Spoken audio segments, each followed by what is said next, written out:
como que é feito a movimentação. Então, como eu havia falado, então a gente tem alguns eixos aqui, esses pontos, a gente chama de eixo, né? São os nossos eixos.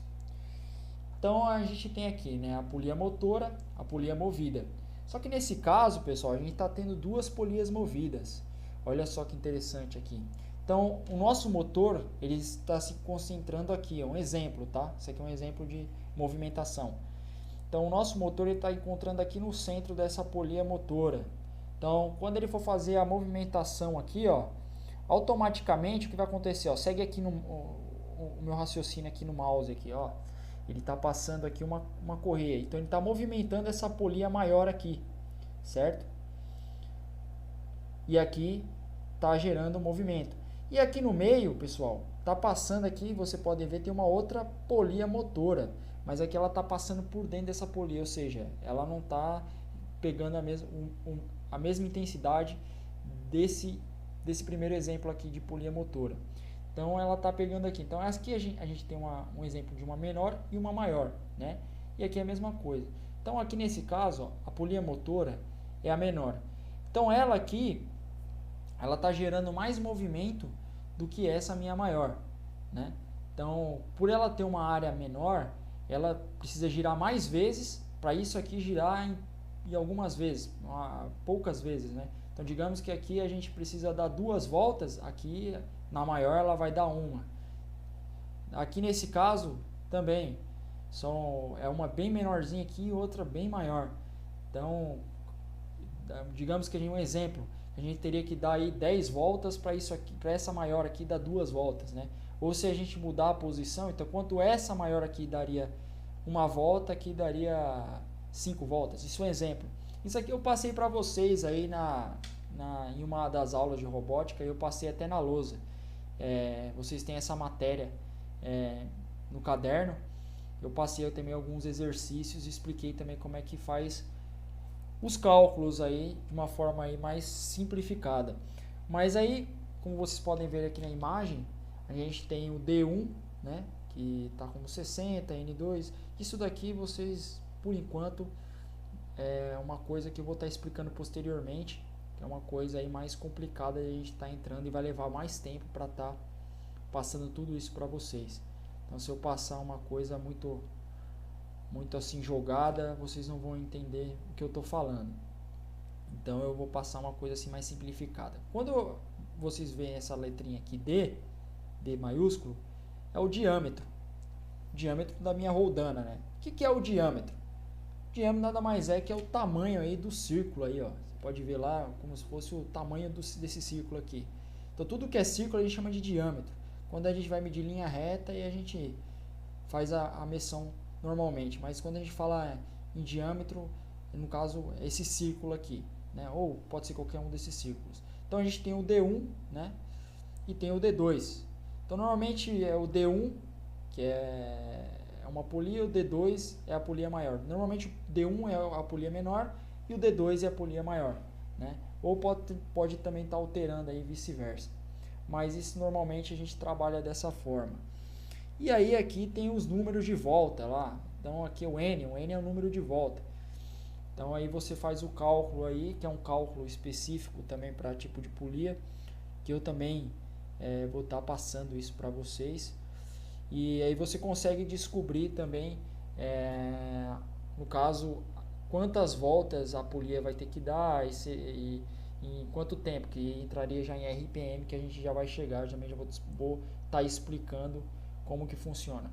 Se bem que eu passei também em algumas aulas alguns exemplos de RPM, mas eu vou estar mostrando para vocês aí novamente aí a fórmula e posteriormente está explicando também todo o cálculo como um todo, né? Então, chegando aí nessa parte de velocidade, então chegamos aí no RPM. O que é o RPM? O RPM ele é a rotação por minuto.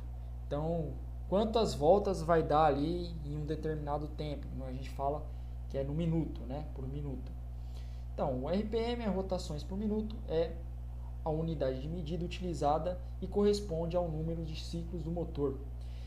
que, organizados em escala crescente de rotação, descreve a faixa útil de giros que vai da rotação de marcha lenta à rotação de potência máxima. Então, ou seja, você consegue ali regular a velocidade desde uma velocidade mais baixa até uma velocidade mais alta.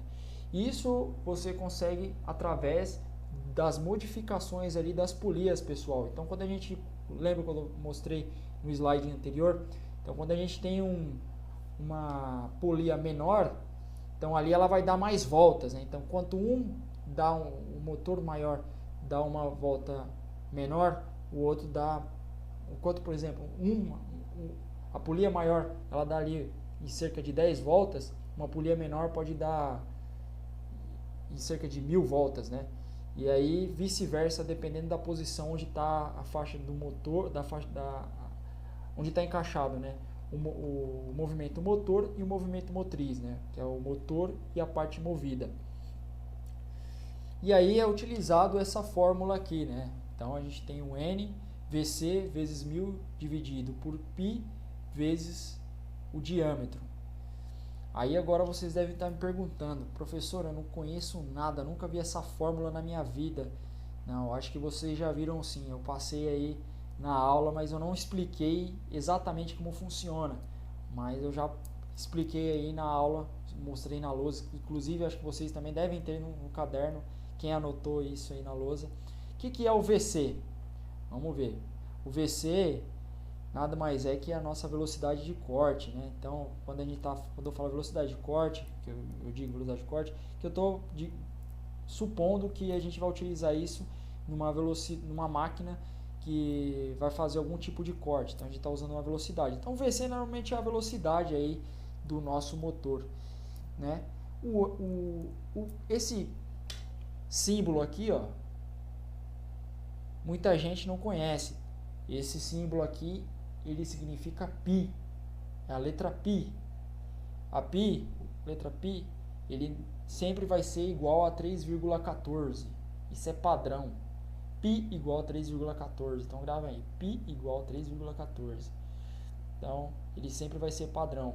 E o nosso D aqui eu coloquei um ponto de interrogação, que seria o tamanho do diâmetro aí da nossa polia. Tá bom? E é isso, pessoal. Eu vou estar passando as aulas assim um pouco simplificadas para não ficarem muito extensas também na hora de estar passando esse arquivo para o site. Mas na próxima aula eu vou estar continuando a nossa aula falando sobre essa parte mecânica que a gente já está desde a aula passada falando. A gente falou sobre os parafusos, falamos agora sobre polias, o motor. E na próxima aula eu vou estar passando alguns exemplos também de cálculos de RPM. E aí seria até legal a gente estar fazendo alguns exercícios aí, para vocês estarem exercitando também, fazerem na casa de vocês. É um exercício simples, tem a ver bastante com matemática, então quem gosta de matemática vai gostar de fazer isso. E é isso aí. A gente se vê na próxima aula, pessoal, tá bom? Obrigado. Até a próxima.